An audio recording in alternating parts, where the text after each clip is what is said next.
Welcome to our Playwell podcast. My name is Sherry Morgan and I am Director of Projects at Play Scotland, the national organisation for play. Today our Chief Executive Officer, Marguerite Hunter-Blair, speaks to Dr. Mike Wragg, who is a Senior Lecturer on the Childhood Development and Playwork BA Honours course at Leeds Beckett University. Mike's current research is focused on the practice of playwork in care homes with people living with dementia. I hope you enjoy their conversation. Hello, Mike, and welcome to the Play Scotland podcast series. We're absolutely delighted to be speaking today to Dr. Mike Wragg about all things play. And before we get started, Mike, can I just put you in the spot and ask you about your favourite play memory? Oh, yeah. Well, first of all, let me just say hello and thank you ever so much for having me on. It's a real honour, so thank you. Favourite play memory? Do you know, there's one thing that sticks in my mind, and it sounds a bit revolting, does this? It's not the first memory of playing, but it's probably the most profound. And I was digging by a stream in the Yorkshire Dales in the sand. And in the process of doing so, I guess I was probably about 10, maybe 8 or 9. I exposed the head of a dead duck, a mallard. And I'm guessing that somebody had buried this mallard. They'd found it and it didn't look long since dead. And do you know what I did? I found a huge boulder and I dropped it on its head. And I felt absolutely dreadful. I felt absolutely awful about it. And it lived with me for days. I couldn't tell my mum. The duck was dead. I hadn't killed it, But what possessed me to drop the boulder on its head? I guess exploration, curiosity, experimentation. I wasn't a particularly violent child or anything like that, but it has stuck with me. I was playing, but I think it sort of resonates with me about that sort of slightly darker aspect of playing that we don't always kind of give credit for. So, I wasn't expecting that question, but I hope that answer isn't too gruesome for the podcast. No, I must admit one of my memories is my sister falling off the rope swing into the river, banging her head and knocking herself unconscious. And when she came round, we were all round her, shaking her, saying, "Don't tell mum and dad, don't tell mum and dad." It wasn't, "How are you? Are you concussed?"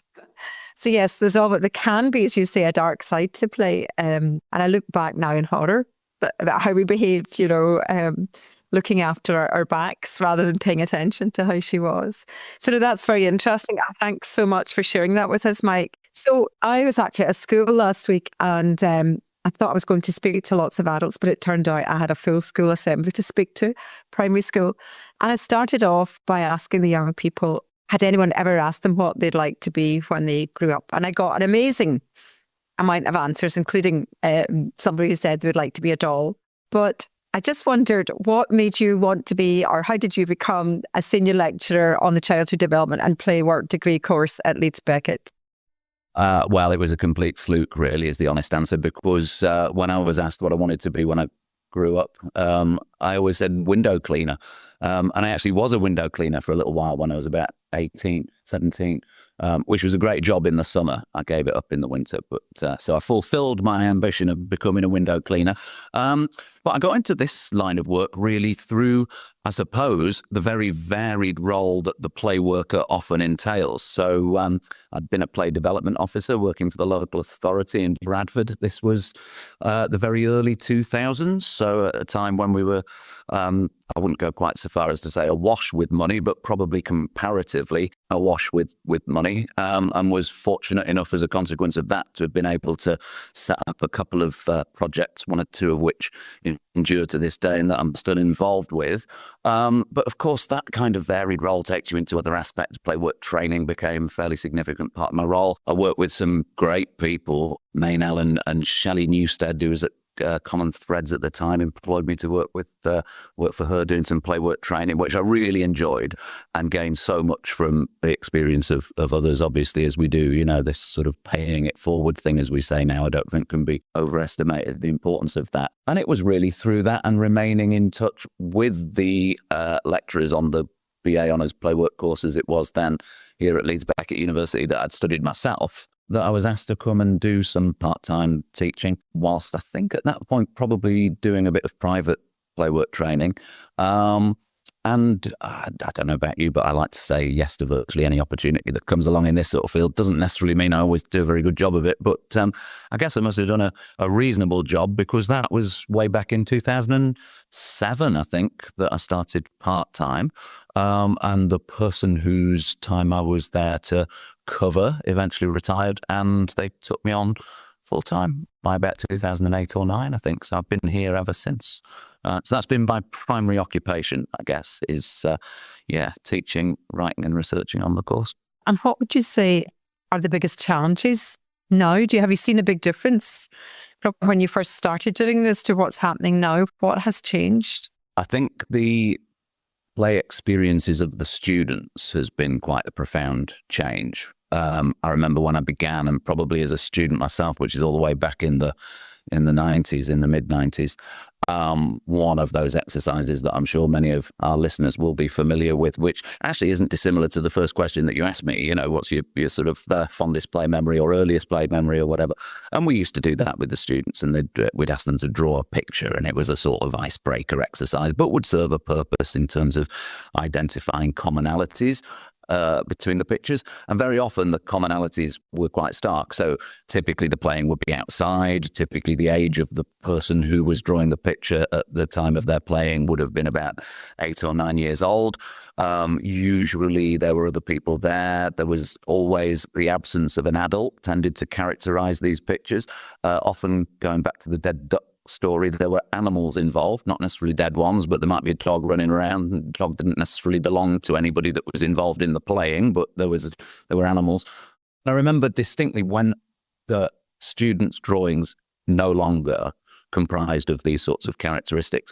And I think it was maybe about 4 or 5 years in, so around about 2011 or 12. Although as I think about it now, I think it was around about 2011, 12 that the ubiquity of social media and the smartphone, that's only just occurred to me as I say this. I was reading a book about that the other day. But we no longer do that exercise anymore, because it doesn't provide the opportunity to illustrate the points about that sort of self-directed autonomous play in the absence of adult supervision and so on, because the pictures tended to be in the bedroom on devices and didn't give us that platform to begin to discuss any of those features or characteristics of play that those of us of a certain generation took for granted. So, sorry, I've forgotten the question, Marguerite. I'm rambling a bit, but am I answering it? I was just really asking what the changes were. And it's interesting that you talk about that, because I think it was colleagues from Orkney that were telling me about, with young people on training, they would talk about favourite place to play and get them to stand on a chair, I think it was, if it was indoors. And that was fairly safe because they could stand on a rickety chair. But if they played indoors, because everybody had been playing outdoors. But with the play memories exercise, more and more people were starting to stand on the chairs because their play memories were indoors, supervised, exactly where their parents thought they were going to be. So they had to come up with another way of doing the exercise. And as you say, for a lot of people, it's fizzled out now, because yes, it's all right if you've got an audience of grandparents, but it's not now if you've got young practitioners, maybe in their 20s. So it has changed significantly. I also remember being around about 2009-10 when there was some furore about schools outlawing playing conkers, or if you were to play conkers, you had to wear gloves or, what we'd call PPE now, I suppose, And that, as I say, there was a furore that we can probably remember around that. And I remember at the time, some of the students being horrified at the health and safety gone mad, they may have said, or whatever, at the time. Nowadays, the students have no idea what a game of conkers actually is. So, it's interesting to see these changes in young adults. So another thing I was wondering about was the kind of people who come forward onto the course. Is there still a big take-up of play work? Is it seen as a profession that people want to be involved in? Or do you have to do quite a lot of marketing and persuasion to get people to join? That's a really interesting question. We did rebrand the course in 2016-17, I think. We were originally Playwork BA Honours. We're now Childhood Development and Playwork BA Honours.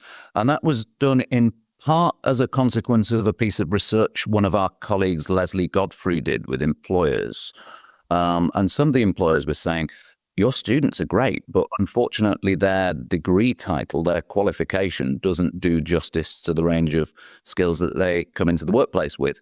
I think that's partly a sort of lack of recognition of play work generally, which I'm sure we can all relate to one way or another. But I think it was also a consequence of the more varied job roles that our students were going into. So, for instance, we attract students who are really interested in working with play in hospitals. I think the job is now called the healthcare play specialist. We used to talk about hospital play specialists.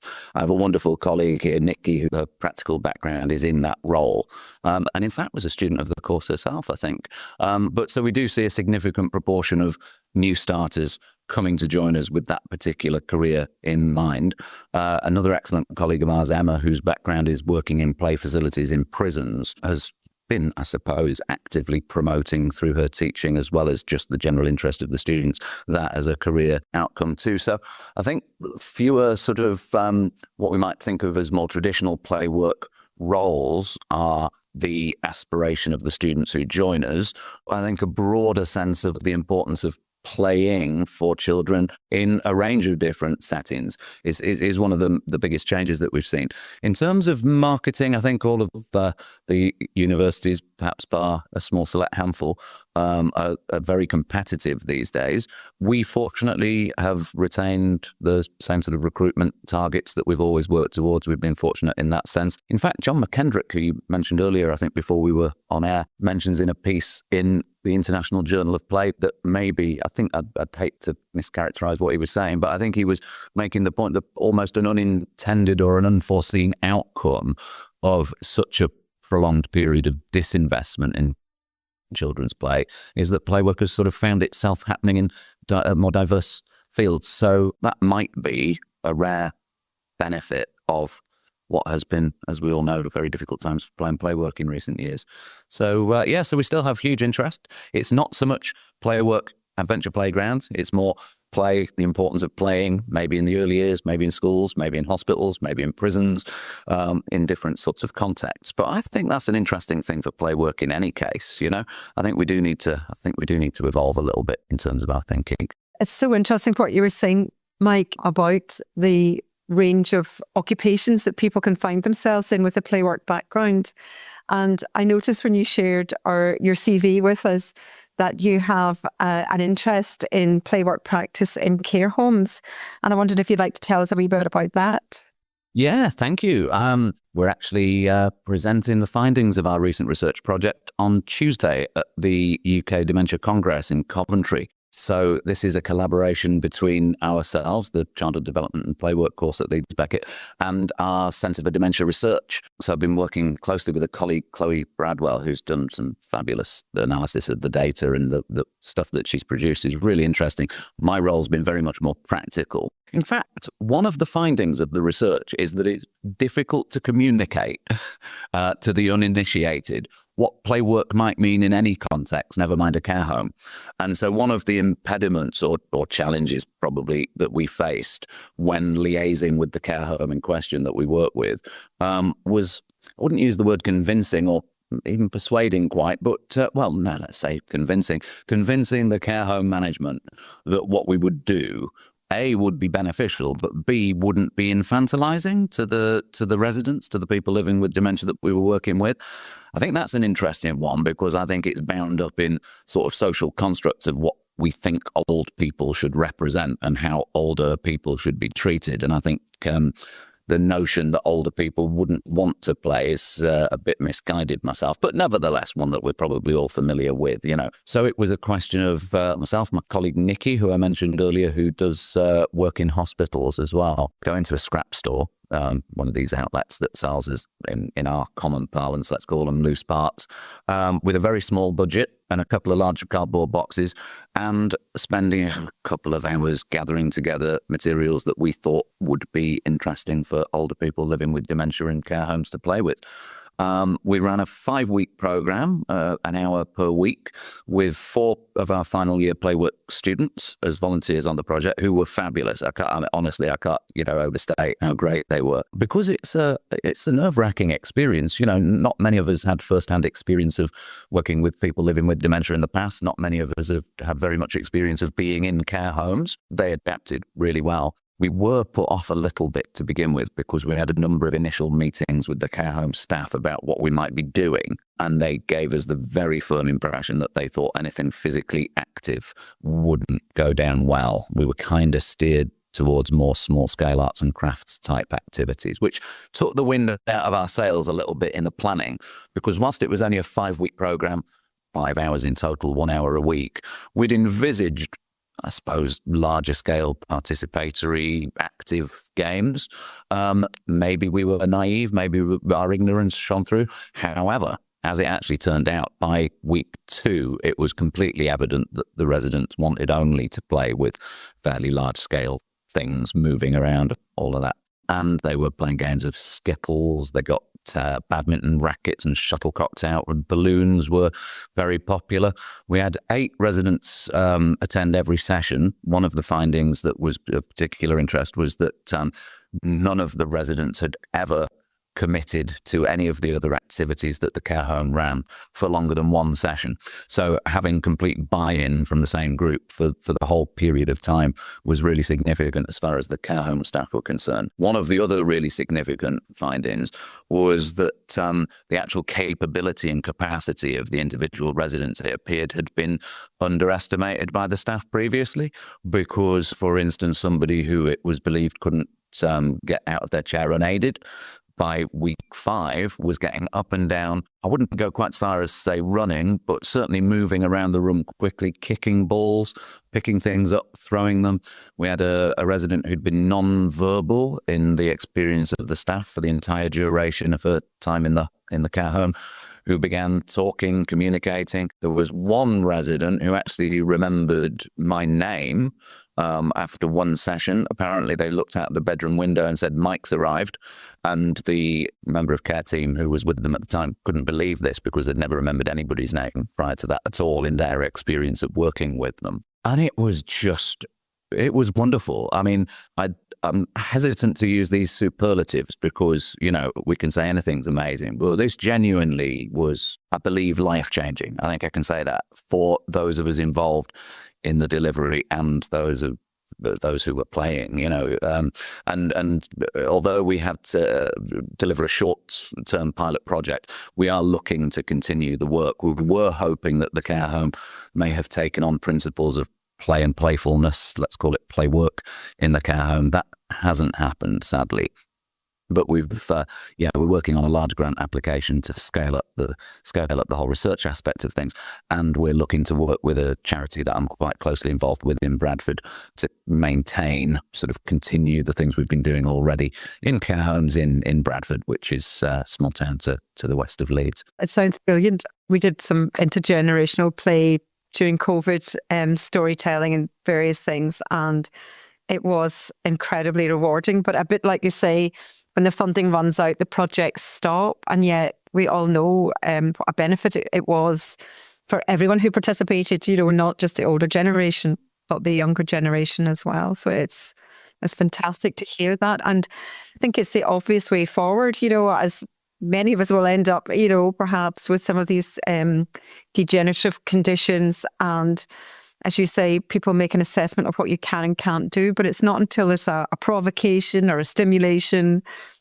I think affordance might even be the right word, that you actually want to make yourself do it, as in remember somebody's name or get out your chair. So it's very heartwarming to hear that, but also, I suppose, a real validation of the importance of play for all ages and stages. We talk about that as if we're talking about early year development, or, 8 to 12s or teenagers or whatever. That's fascinating. So look forward to reading that research when it's published. Oh, thank you, yeah. So you touched there on the charity that you're involved with, and I'm wondering if that's the Big Swing, which is what I associate with when I hear about it. Yeah. Yeah, the Big Swing Adventure Playground. Yes, I just wondered if you wanted to talk a bit about how it came about and how, unlike a lot of adventure playgrounds, it's still going. I think we'd love to hear about that. So again, I mean, this playwork world is quite close-knit, isn't it? And I'm lucky enough to be working alongside a colleague of mine. She and I actually began our careers in playwork really as play development officers in Bradford all those years ago, as I alluded to earlier, when there was a little bit of money around. And Bradford was very forward-thinking in England in terms of playing playwork. I think it was we certainly had a district-wide play strategy before that had become a condition of the Play Builder or Pathfinder money. For those who aren't familiar, that was a social policy initiative under the new Labour government all those years ago. But we had a great team of people. There was somebody called Julie Mattix-Kaywood, who was my line manager in those days, who'd worked for a voluntary organisation, Bradford Area Play Association, prior to that, and had brought to the local authority a real focus on play and play work.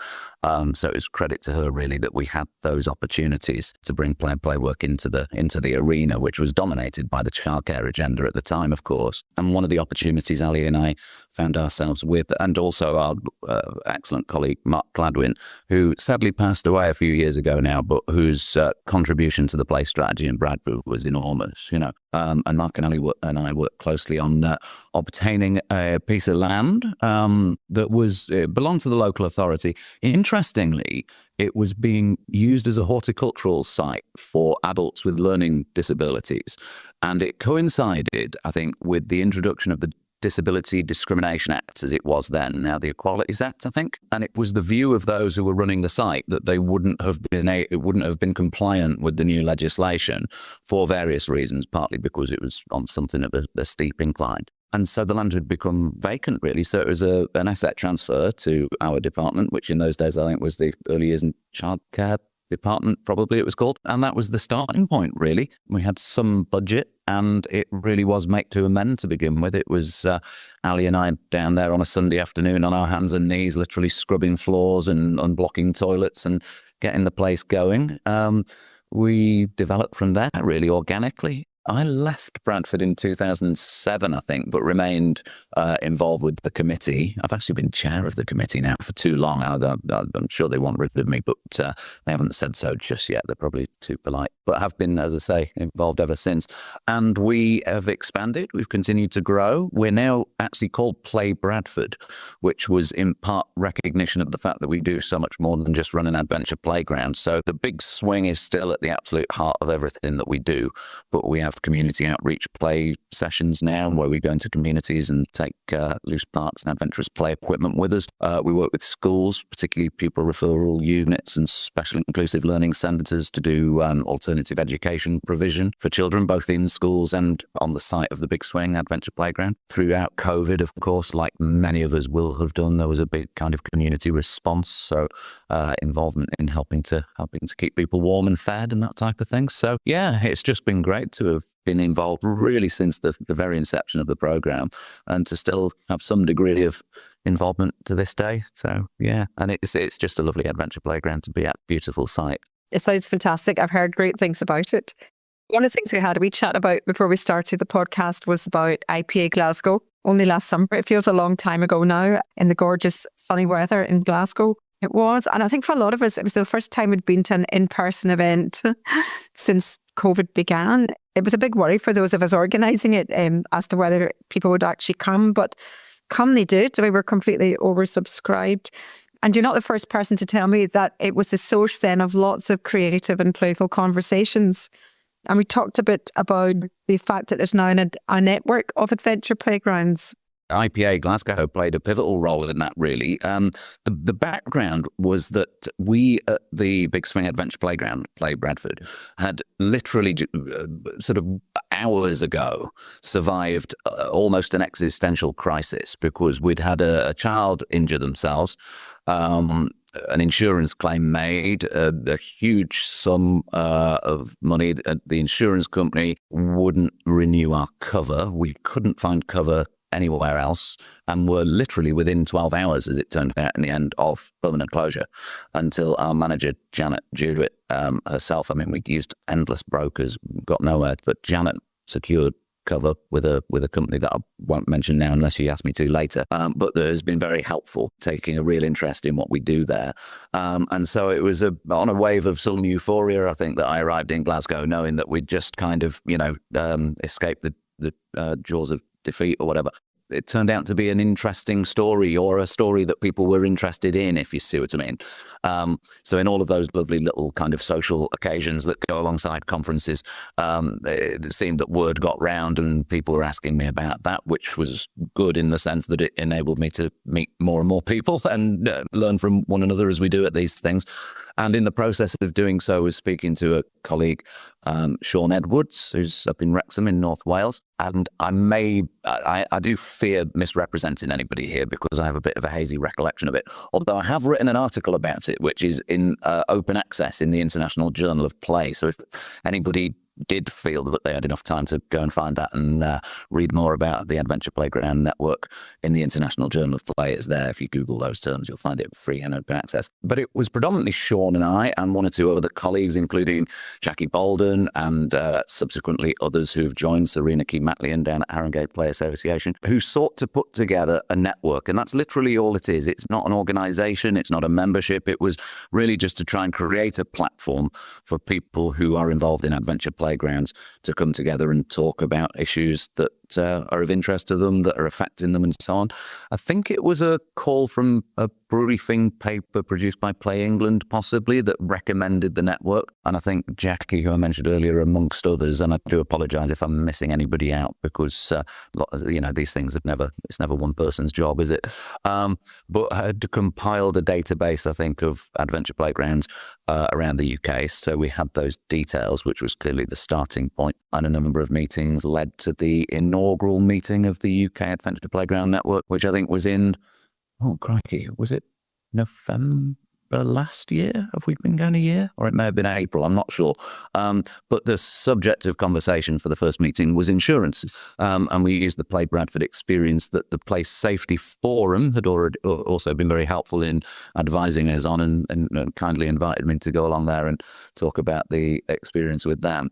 So that became the sort of subject of the first meeting. And the principle really is that there's a revolving sort of chair of the meeting. So anybody who's in attendance could propose themselves as chair of the subsequent one.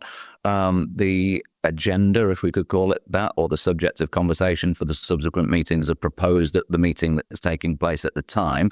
So it's entirely non-hierarchical. Nobody is in any sort of sense of ownership of the network. There's certainly no membership, as I say. And it really is just an open platform for discussion.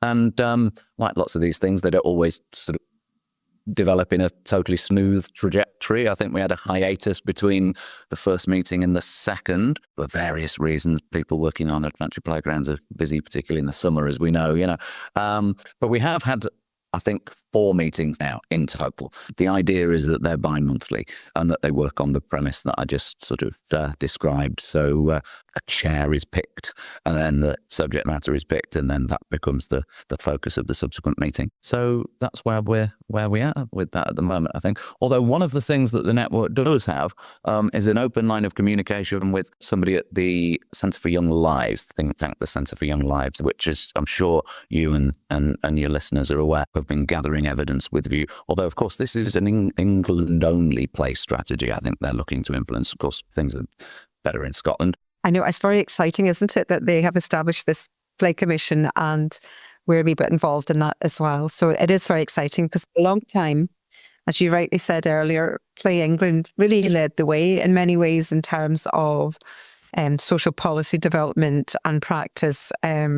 A lot of funding. It's nice to see some of those threads now getting picked up again, and some of the really good, exceptionally good practice that continue to happen in England starting to bear fruit at a more national level. It's really good to see that. We're almost international now. So we recently had a guest from the Venny Adventure Playground in Melbourne, Victoria, Australia. An American researcher from, I forget now where, but at the last meeting. So it's really interesting to hear people's experiences from elsewhere in the world, of course, as well. That's good. And I do think that starting with insurance was probably a really good starting place, because there's something, the after school sector worries about.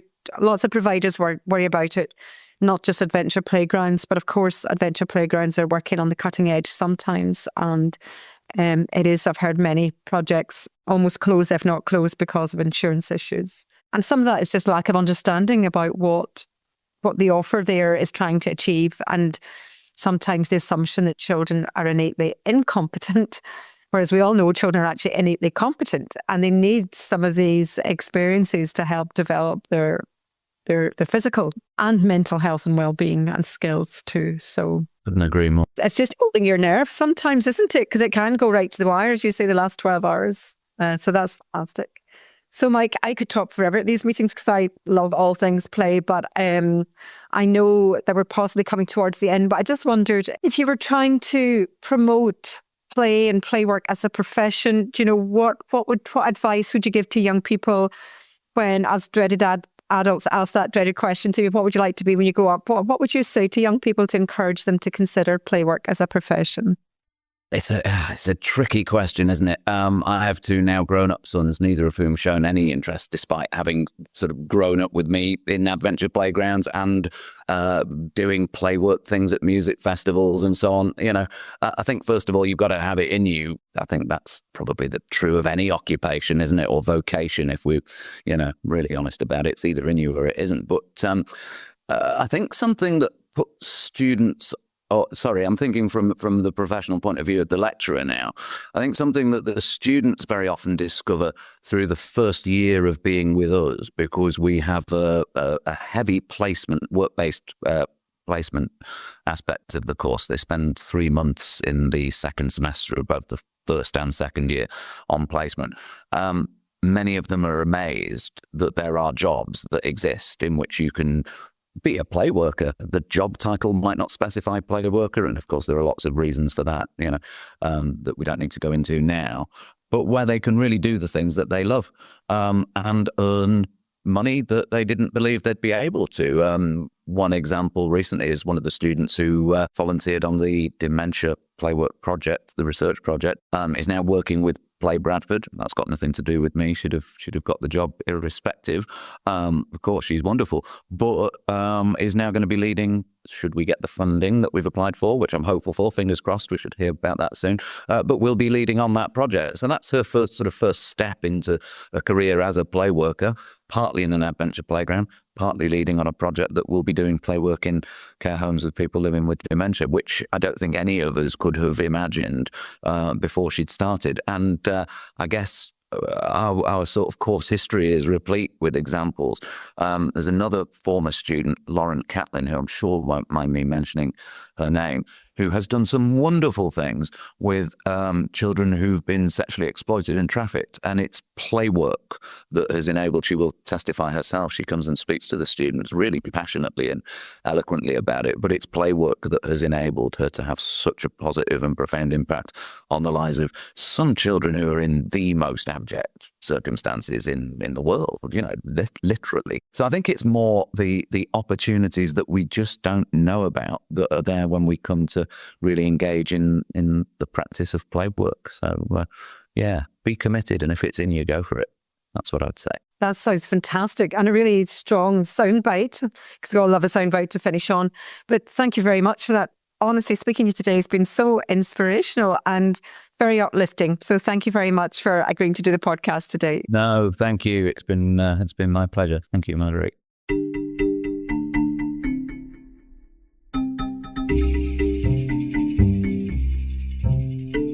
Thank you for joining us on this podcast.